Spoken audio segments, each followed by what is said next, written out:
Hello, welcome to our channel. Today we are going to talk about MTR4, that's DEIF transducer, and likely you can do for MTR3, MTR2 itself, and the software that is required to program your transducer. That name is MSET. There can be many versions, but I am using version 2.1. Once you open the software, the page will look like this, and the cable that we are using is normal printer cable, USB to D port, and then we will click on the tools. You will find this option communication port. As you can see, there are four options: serial, ethernet, USB, IR. We are going to use USB. Generally the cable detect itself, but if it doesn't, then you need to go in your device manager. In the device manager, check the cable, the port which is showing here. It should be in the MSET software. If both are same, then you just need to click OK and the relay will be connected. Then you need to go in setting, and there is a tab called read setting. Click on that, then you can find all the settings. I have pre-programmed the relay, so you can find the pre-existing values. But if you want to start afresh, then we will go on general. In general, connection, and when you will click connection, this page will open, and the on top mode you will find connection mode. And when you will click on the right side, you will find many options. And for industrial application, like I'm using three phase, so I'll go with four wire three phase option, unbalanced, because in industry the load is not balanced. So this will give us a slightly better result if you will select the unbalanced. Now we have to put the CT and PT values, fill this as per your configuration. In my case, this is 13.8 K, secondage 100, and CT is 750, CT secondage 1 ampere. It is having both the option of 1 ampere and 5 ampere. You can select as per your configuration. Then you need to put phase to neutral voltage. If you know, then very good. If you don't know, your secondary voltage, PT secondary voltage, divided by root 3, and you will get this value. Once we are done with the PT and CT values, then we will go in analog output.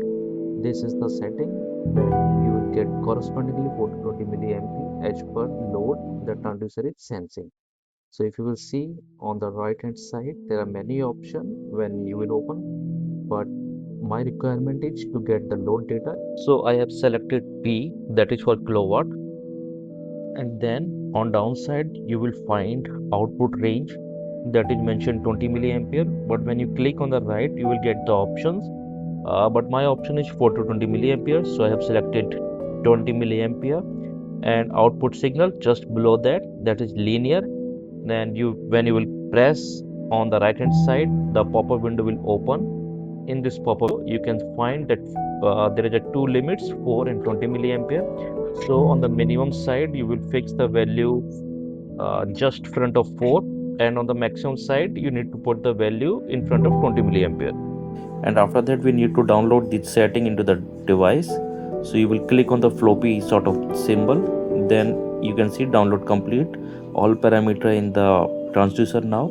So similarly we will do for analog output 2. It's better you should have the same programming, same scale for another analog output, that is analog output 2, so that if one output is malfunctioning, you can simply switch your wire, your field connection on connection number 2.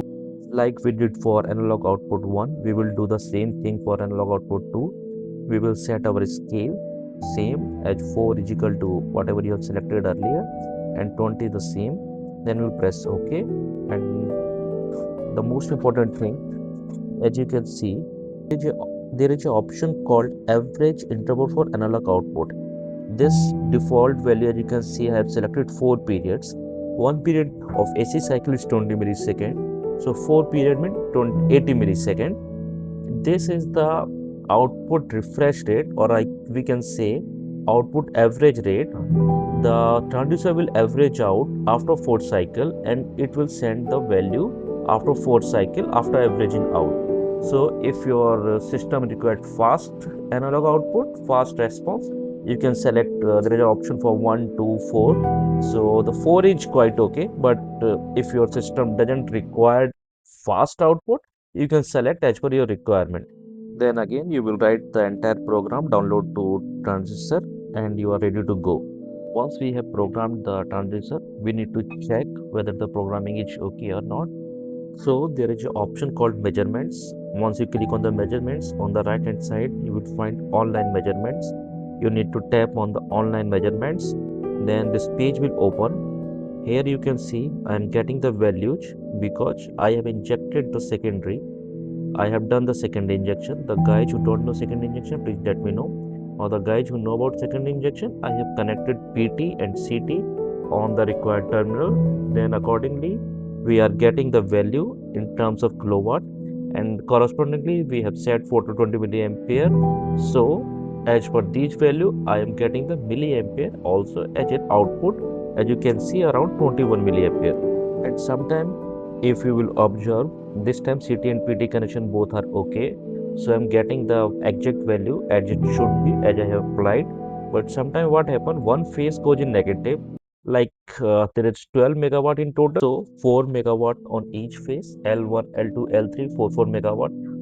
And if CT polarity S1, S2 has changed on any of the phase, then the one phase will show value in negative. So plus 4, minus 4, and the resultant will be 4 megawatt, one third of actual kilowatt.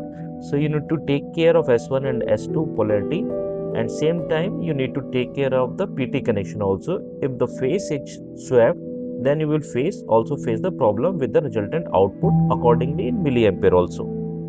So once you are done, just save the setting file, and you can use this setting file in many of the transducer.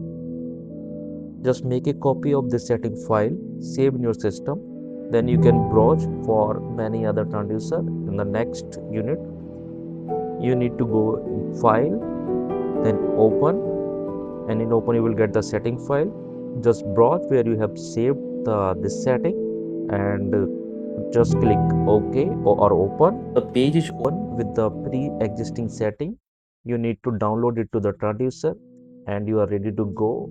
So make a copy and put it on all the transistors.